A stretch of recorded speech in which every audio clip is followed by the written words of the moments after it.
Kisah murid Syekh Abdul Qadir yang ingin terbang. Di antara para murid Syekh Abdul Qadir, ada seorang pemuda yang sangat bersemangat dalam belajar. Ia sering mendengar kisah para wali yang bisa terbang di udara, berjalan di atas air, atau berbicara dengan makhluk gaib. Suatu hari, ia mendekat kepada gurunya dan berkata, "Wahai Syekh, aku ingin menjadi seperti mereka. Aku ingin bisa terbang di langit seperti para kekasih Allah itu."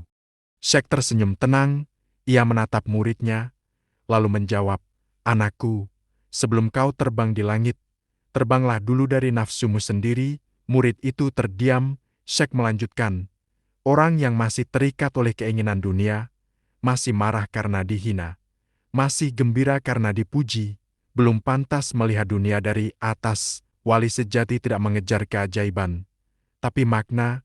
Ketika nafsumu tunduk, barulah seluruh dunia akan tunduk di bawah kakimu."